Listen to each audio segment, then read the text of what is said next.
और चलिए बरेली से खबर है जहां पर CM Yogi Adityanath integrated COVID command centre का उन्होंने निरीक्षण किया है। इंटीग्रेटेड कोविड कंट्रोल सेंटर का निरीक्षण किया है, जहां से जनपद की सभी गतिविधियों का संचालन होता है। विगत एक सप्ताह के अंदर यहां पर इस मंडल में भी एक्टिव केस की संख्या 2800 कम हुई है और लगातार अभी इसमें कमी देखने को मिल रही है। एक आशंका व्यक्त की गई थी कि उत्तर प्रदेश में 5 मई तक 1 lakh positive case per day आएंगे। आज 8 मई है और आज जो Covid positive case Uttar Pradesh के अंदर आए हैं उनकी संख्या 26,000। यानी हम लोग अपनी रणनीति में और कोविड प्रबंधन में अब तक सफल रहे हैं। दूसरी आशंका जो व्यक्त की गई थी कि पंचायत चुनाव के बाद प्रदेश के अंदर तेजी के साथ कोविड के केसेज बढ़ेंगे। पंचायत चुनाव 29 को संपन्न हो चुका है। आज 8 मई है। 30 अप्रैल से लेकर के अब तक लगातार कोविड के केसेस में कमी आई है और हम लोगों ने 5 मई से एक विशेष अभियान भी प्रारंभ किया है। ये अभियान है प्रदेश के 97,000 राजस्व गांवों में हर परिवार और व्यक्ति का स्क्रीनिंग करना, हर लक्षण युक्त और संदिग्ध केस का एंटीजन टेस्ट कराना, उन तक मेडिकल किट उपलब्ध कराना, स्वच्छता, सैनिटाइजेशन और फॉगिंग की कार्रवाई को युद्ध स्तर पर आगे बढ़ाने की कार्रवाई करना।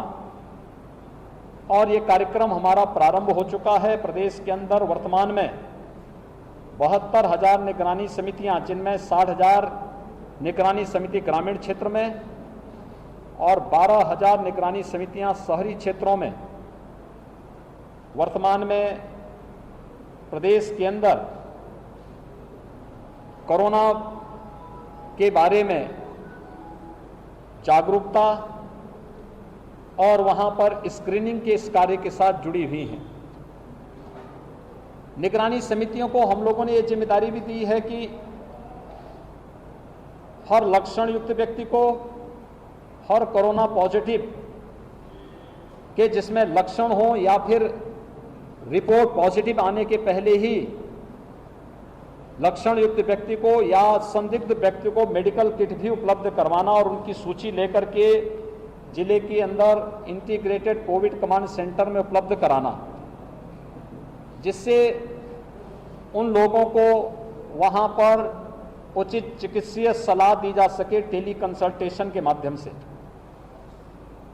ये कार्य और फिर आरआरटी को सूची उपलब्ध करा करके उन लोगों के कोविड टेस्ट एंटीजन जांच करने की व्यवस्था को युद्ध स्तर पर आगे बढ़ाने का कार्य करना, यह सभी कार्य प्रदेश के अंदर 5 से प्रारंभ हो चुका है और युद्ध स्तर पर चल रहा है। अगले एक सप्ताह तक ये कार्यक्रम प्रदेश के अंदर सभी 97,000 राजस्व गांवों तक पहुंचने के लक्ष्य के साथ हम लोगों ने प्रारंभ किया है।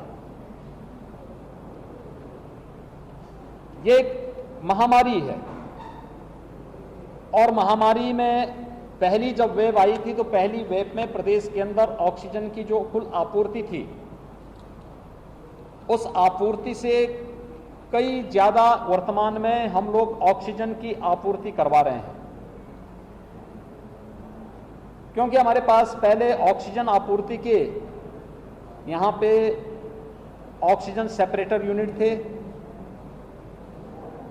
हमारे पास प्रदेश के अंदर एलएमओ लिक्विड मेडिकल ऑक्सीजन ये विभिन्न संस्थाओं के द्वारा एग्रीमेंट के आधार पर मंगाई जाती थी।